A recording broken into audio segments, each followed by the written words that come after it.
Welcome back. Tonight, we're sharing 5 accounts from individuals whose lives were suddenly intersected by something terrifying.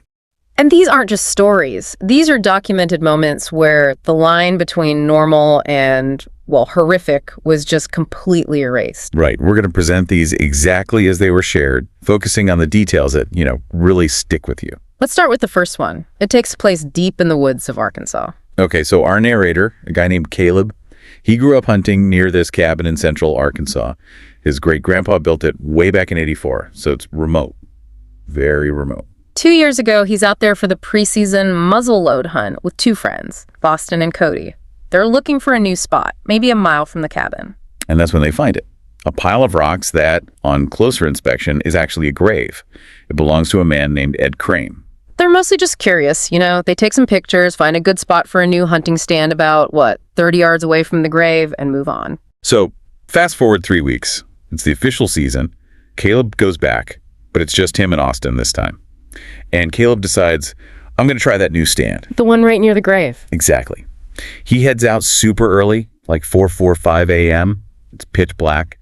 He gets set up, and as the sun is just starting to come up, he sees something. Movement in his peripheral vision, right near the grave. And his first thought is, it's a deer. It's what you'd expect.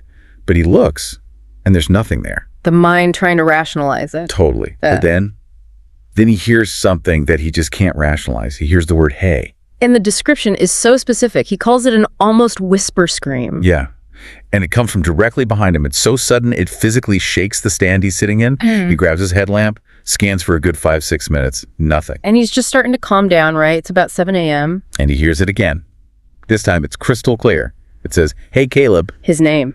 That changes everything. Oh, absolutely. He's done.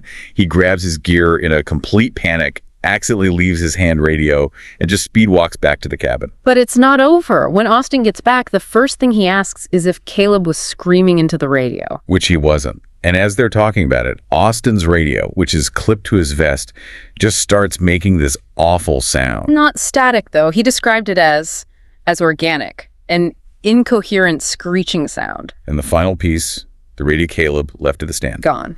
They went back later with Cody to look for it, and it had vanished completely. They never hunted in that direction again. That feeling of being targeted in isolation, it's a powerful fear.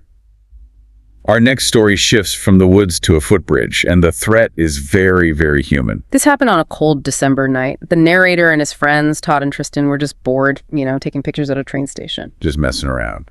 But it gets colder, so they decide to head back to the car. To do that, they have to cross this long, really narrow footbridge over a canal. A bottleneck. A perfect tactical weakness. The narrator's walking in front.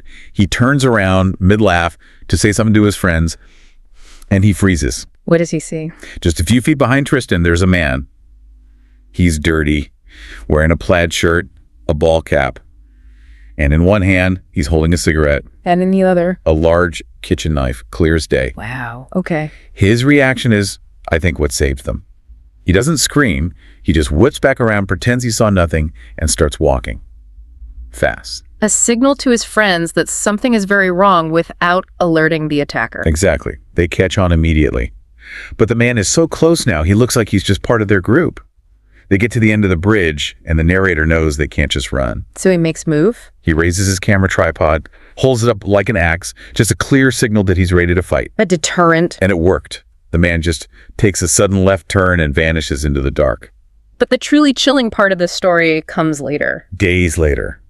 He's looking through the photos they took that night. There's a picture of Todd standing under a light on the platform. And in the background? In the background, just beyond the light, almost behind a freight car, you can see the man's silhouette. Oh, no. That photo was taken a full 30 minutes before they even got to the bridge. He had been watching them, waiting for them to turn their backs and walk into that narrow, inescapable trap. That's premeditation. That is the thing to take away here. He was hunting. From a predator outside to one that's already inside. This next account is about the violation of your safest space, your own home. This happens in a military town in North Carolina. The narrator's husband is gone a lot for training, works nights, so she's often home alone with her dog Simba. A big pit mix, but she says he's usually a huge baby. Usually. But they start hearing these rustling sounds from above their heads. They figure, okay, it's mice in the attic. Right, a normal assumption. But the dog's reaction is anything but normal. He's barking, growling deeply, and at one point his hair literally stands up on his back. That's a pure fear response. So they do the logical thing. They call pest control. Yep. The guy comes, finds some evidence of mice, seals up a few holes, and leaves. But the sounds don't stop. They get worse. And they change. It's not just rustling anymore. No. Now she's hearing what sounds like footsteps. Always at night, always when she's alone. But again, you rationalize, right? You think, it's just loud mice. Until you can't rationalize it anymore. Exactly. One morning, she's sick, goes into the garage to let the dog out, and the attic entrance is in the garage. She looks at the door that leads to the backyard. Yeah. Huge, dirty handprints and smudges all over the inside of the door. Yeah, God. Someone was in the garage. So someone was in the garage. Yeah. She calls the police, and when they hear about the noises, they immediately check the attic. And it wasn't mice. It wasn't mice. A meth addict from down the street had snuck into the garage when she was out, climbed up, and had been living in her attic for over a week. Hiding behind boxes, pest control completely missed him. Can you imagine that? He was living right over her head the entire time, and their Ring security system, it never picked him up once. The violation there is it's on another level. It's not an invasion, it's an infiltration. Now we're going to pivot back to something. Well, something not of this world. This fourth story is about a presence that someone brought home and how it escalated. This was back in 2006. The narrator worked overnights at a radio station, and he'd spend his free time exploring a nearby graveyard. He was actually looking for paranormal activity. He'd bring a camera, a cassette tape recorder, trying to capture what's known as an EVP. Electronic voice phenomenon, basically a voice that shows up on a recording that wasn't audible at the time. He got one. He's driving home, listening to the playback of his session. He'd asked a simple question into the air. Is there anyone here with us? And on the tape? On the tape, a weird, sort of exhausted voice just replies, no. He said he almost drove off the road. That is a direct, intelligent response. That's the holy grail for investigators, and it's terrifying. And that seemed to be the trigger. Because after that, things started happening at his house. First, small stuff. Decorative leaves on the wall would just start swinging on their own. Then it got more intense, the plastic bag incident. Right. He leaves a plastic grocery bag on the floor one night. It starts crackling, then crumpling up, and then it literally starts hopping across the floor by itself. Hopping? Hopping. It only stopped when he yelled for his roommate to come help. That's a huge jump in energy. And then it turned inward. It started affecting him personally. He started having this recurring nightmare, which sounds a lot like sleep paralysis. His eyes would be forced shut. He couldn't speak. His teeth would chatter uncontrollably. A classic description. But it got worse in that room. He felt hands grabbing at him. Sure. Once, he saw a horrifying face in his closet. The escalation is just textbook poltergeist activity. Sound, object movement, then direct psychological and physical assault. And the climax was one morning at 5 a.m. The entire house starts to shake from these loud, booming footsteps. He said it sounded like a giant was walking through the house. But the most compelling evidence they have is a photograph. Yes, a picture of himself, his roommate Stephen, and a friend Heather. There are all kinds of weird light anomalies in it. But there's one in particular. Between him and Stephen, there's this rising mass of yellow light. And when you look closely, he says, it looks to have eyes, a face, and a sinister smile. And after all that, what could they do? They moved out 10 months later. Didn't tell the next tenants a thing. Our last story is, it's a stark reminder that the most terrifying things are often very, very real. This is a true crime discovery in Gary, Indiana. It starts with a friendship of, well, convenience.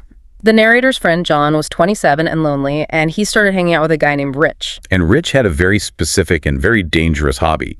He would steal rare life safety equipment, like exit signs, from abandoned buildings. John wasn't into the theft, but he went along for the company. So in November of 2019, they drive to Gary, Indiana, to raid some abandoned schools. On November 20th, around 7 p.m., they go to the old Horace S. Norton Elementary School.